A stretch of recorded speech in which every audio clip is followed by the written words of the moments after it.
ನಮಸ್ತೆ, ನಾನು ಪ್ರೀತಿಕಾ ಬಂಗೇರ. ಲೋಕಸಭಾ ಚುನಾವಣೆಯ ಬಳಿಕ ಕೇಂದ್ರದ ಮೊದಲ ಪೂರ್ಣ ಪ್ರಮಾಣದ ಬಜೆಟ್ ಮಂಗಳವಾರ ಅಂದರೆ ಇಂದು ಮಂಡನೆಯಾಗಿದೆ. ವಿತ್ತ ಸಚಿವೆ ನಿರ್ಮಲಾ ಸೀತಾರಾಮನ್ ಅವರು ದಾಖಲೆಗೆ 7ನೇ ಬಾರಿಗೆ ಬಜೆಟ್ ಮಂಡನೆ ಮಾಡಿದ್ದಾರೆ. 2047ರ ವೇಳೆ ವಿಕಸಿತ ಭಾರತ ಸಾಧನೆಗೆ ಅಡಿಪಾಯವನ್ನ ಹಾಕಿದ್ದಾರೆ.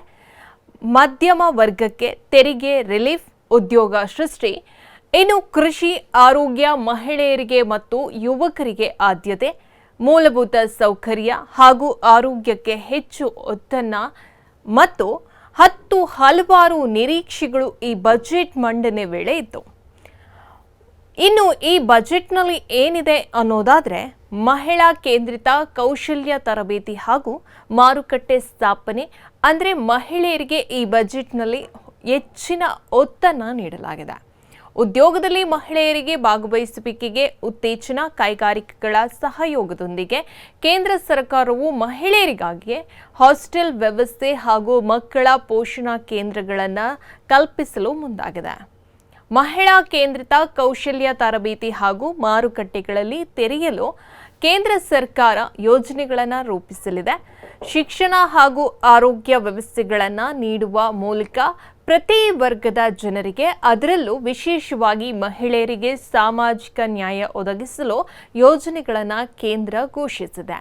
ಇನ್ನು ಆದಾಯ ತೆರಿಗೆ ನೋಡೋದಾದ್ರೆ, ಹಣಕಾಸು ಸಚಿವೆ ನಿರ್ಮಲಾ ಸೀತಾರಾಮನ್ ಹೊಸ ತೆರಿಗೆ ಪದ್ಧತಿಯನ್ನು ಆಯ್ದುಕೊಂಡವರಿಗೆ ಅಲ್ಪ ಕೊಡುಗೆಯನ್ನು ಘೋಷಿಸಿದ್ದಾರೆ. ಸ್ಟ್ಯಾಂಡರ್ಡ್ ಡಿಡಕ್ಷನ್ ಮೊತ್ತವನ್ನು 50,000ದಿಂದ 75,000ಗೆ ಏರಿಕೆ ಮಾಡಲಾಗಿದೆ ಎಂದು ಈ ಬಜೆಟ್ ಭಾಷಣದಲ್ಲಿ ಹೇಳಿದ್ದಾರೆ.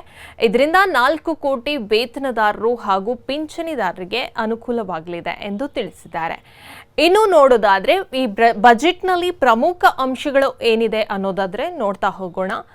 1.52 ಲಕ್ಷ ಕೋಟಿ ರೂಪಾಯಿ ಹಣ ಕೃಷಿ ವಲಯಕ್ಕೆ ಮೀಸಲು, ದೇಶದ 100 ಜಿಲ್ಲೆಗಳಲ್ಲಿ ಡಿಜಿಟಲ್ ಬೆಲೆ ಸರ್ವೆ ನಡೆಸಲು ಯೋಜನೆ, ಕಿಸಾನ್ ಕ್ರೆಡಿಟ್ ಕಾರ್ಡ್ಗಳನ್ನು 5 ರಾಜ್ಯಗಳಲ್ಲಿ ನೀಡಲು ಕೇಂದ್ರ ಸಿದ್ಧತೆ, ಸಹಜ ಕೃಷಿಗೆ ಆದ್ಯತೆ ನೀಡಲು ಸರ್ಕಾರದ ಸರ್ವ ಕ್ರಮ, ತರಕಾರಿ ಬೆಳೆಗಳ ಉತ್ಪಾದನೆ ಸಂಗ್ರಹ ಉತ್ತೇಜನಕ್ಕಾಗಿ ರೈತರಿಗೆ ನೆರವು, ಇನ್ನು ಗ್ರಾಮೀಣ ಭಾಗದ ಆರ್ಥಿಕತೆ ವೃದ್ಧಿಗೆ ಆದ್ಯತೆ, ಪ್ರಧಾನಮಂತ್ರಿ ಗರೀಬ್ ಕಲ್ಯಾಣ ಯೋಜನೆ ಮುಂದಿನ 5 ವರ್ಷಕ್ಕೆ ವಿಸ್ತರಣೆ, ಇನ್ನು ಉದ್ಯೋಗ, ಎಂಎಸ್ಎಂಇ ಹಾಗೂ ಮಧ್ಯಮ ವರ್ಗದ ಗುರಿಯನ್ನಾಗಿಸಿಟ್ಟುಕೊಂಡು ಹಲವು ಯೋಜನೆಗಳು, ಬಡವರು, ಮಹಿಳೆಯರು, ರೈತರು ಹಾಗೂ ಯುವಕರತ್ತ ಸರ್ಕಾರದ ಚಿತ್ತ, ಇನ್ನು ವಿಕಸಿತ ಭಾರತದ ಆಶಯದೊಂದಿಗೆ ಹಲವು ಆರ್ಥಿಕ ಸುಧಾರಣಾ ಕ್ರಮ, ಶಿಕ್ಷಣ, ಉದ್ಯೋಗ, ಕೌಶಲ್ಯ ಅಭಿವೃದ್ಧಿಗೆ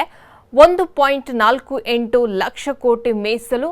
ಇನ್ನು ಕೇಂದ್ರ ಬಜೆಟ್ನಲ್ಲಿ ಒಟ್ಟು 9 ಅಂಶಗಳಿಗೆ ಆದ್ಯತೆ: ಕೃಷಿ, ಉದ್ಯೋಗ, ಸಾಮಾಜಿಕ ನ್ಯಾಯ, ಸೇವೆ, ನಗರ ಅಭಿವೃದ್ಧಿ, ಇಂಧನ ಹಾಗೂ ಸಂಶೋಧನೆಗೆ ಆದ್ಯತೆ, ಪಿಎಂ ಸೂರ್ಯ ಘರ್ ಯೋಜನೆ ಅಡಿ ರೂಫ್ ಟಾಪ್ ಸೋಲಾರ್ ಶಕ್ತಿ ಯೋಜನೆ, 300 ಯೂನಿಟ್ ವರೆಗೆ ಉಚಿತ ವಿದ್ಯುತ್ ಬಳಕೆ ಅವಕಾಶ, 26,000 ಕೋಟಿ ರೂಪಾಯಿ ವೆಚ್ಚದಲ್ಲಿ ದೇಶದಾದ್ಯಂತ ರೈಲ್ವೆ ಯೋಜನೆಗಳು, ಬಿಹಾರದಲ್ಲಿ ರಸ್ತೆ ಅಭಿವೃದ್ಧಿಗೆ 26,000 ಕೋಟಿ, ಬೆಂಗಳೂರು ಹೈದರಾಬಾದ್ ಹೆದ್ದಾರಿ ಅಭಿವೃದ್ಧಿ ಯೋಜನೆ, ಪ್ರಧಾನಮಂತ್ರಿ ಆವಾಸ್ ಯೋಜನೆ ಅಡಿಯಲ್ಲಿ ದೇಶದಾದ್ಯಂತ 3 ಕೋಟಿ ಹೊಸ ಮನೆಗಳ ನಿರ್ಮಾಣ, ಬಿಹಾರ ಹಾಗೂ ಆಂಧ್ರ ಪ್ರದೇಶ ರಾಜ್ಯಗಳಿಗೆ ವಿಶೇಷ ಅನುದಾನದ ಭರವಸೆ, ಆಂಧ್ರ ಪ್ರದೇಶಕ್ಕೆ ಪುನರ್ ನಿರ್ಮಾಣ ಮನವಿಗೆ ಕೇಂದ್ರ ಅಸ್ತು, ಇನ್ನು ಬಿಹಾರದ ಅಭಿವೃದ್ಧಿಗೆ ಹೊಸ ಯೋಜನೆಗಳು, ಉದ್ಯೋಗ ಸೃಷ್ಟಿಗೆ 3 ಕೌಶಲ್ಯ ಯೋಜನೆಗಳ ಜಾರಿ, ದೇಶೀಯ ಶಿಕ್ಷಣ ಸಂಸ್ಥೆಗಳಲ್ಲಿ ಉನ್ನತ ಶಿಕ್ಷಣ ಪಡೆಯಲು ವಿದ್ಯಾರ್ಥಿಗಳಿಗೆ 10 ಲಕ್ಷದವರೆಗೆ ಸಾಲ ಸೌಲಭ್ಯ, ಪ್ರತಿ ವರ್ಷ 1 ಲಕ್ಷ ವಿದ್ಯಾರ್ಥಿಗಳಿಗೆ ಸಾಲ ಸೌಲಭ್ಯ. ಇನ್ನು ವಿವರವಾಗಿ ನೋಡ್ತಾ ಹೋಗೋದಾದ್ರೆ, ಮೊಬೈಲ್ ಹಾಗೂ ಅದರ ಬಿಡಿಭಾಗಗಳ ಮೇಲಿನ ಟ್ಯಾಕ್ಸ್ ಕಡಿತ, ಭಾರತದ ಮೊಬೈಲ್ ಉದ್ಯಮವು ಸಾಕಷ್ಟು ಅಭಿವೃದ್ಧಿಯನ್ನು ಹೊಂದಿದೆ ಎಂದ ಸಚಿವೆ, ಮೊಬೈಲ್ ಹಾಗೂ ಅದರ ಬಿಡಿಭಾಗಗಳ ಮೇಲಿನ ಟ್ಯಾಕ್ಸ್ ಅನ್ನು 15% ಸರ್ಕಾರ ಕಡಿತಗೊಳಿಸಿದೆ. ಇನ್ನು ಮೊಬೈಲ್ ಭಾಗಗಳು ಅಂದರೆ ಮೊಬೈಲ್ ಫೋನ್ಗಳ ಬಿಡಿ ಭಾಗಗಳು ಏನಿರುತ್ತೆ ಅದು ಪ್ರಿಂಟೆಡ್ ಸೆಕ್ಯೂರಿಟಿ ಡಿಸೈನ್ ಅಸೆಂಬ್ಲಿ ಹಾಗೂ ಮೊಬೈಲ್ನ ಚಾರ್ಜರ್ಗಳ ಮೇಲೆ ಕಸ್ಟಮ್ ಟ್ಯಾಕ್ಸ್ ಅನ್ನು ಇನ್ನು ಕಡಿತಗೊಳಿಸಿದೆ ಎಂದು ಘೋಷಣೆಯನ್ನು ಕೂಡ ಮಾಡಿದ್ದಾರೆ. ಇದರಿಂದ ಮೊಬೈಲ್ ಹಾಗೂ ಅದರ ಬಿಡಿಭಾಗಗಳ ದರ ಇಳಿಕೆಯಾಗಲಿದೆ. ಕೈಗಾರಿಕಾ ಪಾರ್ಕ್ಗಳ ಸ್ಥಾಪನೆಯ ಘೋಷಣೆ, ಉದ್ಯೋಗ ಸೃಷ್ಟಿಗೆ ಶಿಪ್ಪಿಂಗ್ ಉದ್ಯಮಕ್ಕೆ ಒತ್ತು ನೀಡಲಾಗಿದೆ. ಕೈಗಾರಿಕಾ ನೌಕರರಿಗೆ ಡಾರ್ಮೆಂಟರಿ ರೀತಿ ಬಾಡಿಗೆ ಮನೆ ಅಂದರೆ ಸಾರ್ವಜನಿಕ ಖಾಸಗಿ ಸಹಭಾಗಿತ್ವ ಮಾದರಿಯಲ್ಲಿ ಬಾಡಿಗೆ ಮನೆ ನಿರ್ಮಾಣ, 12 ಕೈಗಾರಿಕಾ ಪಾರ್ಕ್ಗಳ ಸ್ಥಾಪನೆಯ ಘೋಷಣೆ. ಇನ್ನು ಉದ್ಯೋಗ ಸೃಷ್ಟಿಗೆ ಹೆಚ್ಚು ಒತ್ತನ್ನು ನೀಡಲಾಗಿದೆ. ಉದ್ಯೋಗ ಆಧಾರಿತ ಸಹಾಯಧನ ಯೋಜನೆ ಘೋಷಣೆ ಮಾಡಲಾಗಿದೆ. ಕಂಪನಿಗಳಿಗೆ ಬಂಪರ್ ಆಫರ್ ಅನ್ನು ನೀಡಲಾಗಿದೆ. ಈ ಬಾರಿಯ ಬಜೆಟ್ನಲ್ಲಿ ಕೇಂದ್ರ ಸರ್ಕಾರ ಉದ್ಯೋಗ ಸೃಷ್ಟಿಗೆ ಹೆಚ್ಚಿನ ಒತ್ತನ್ನು ನೀಡಿದೆ.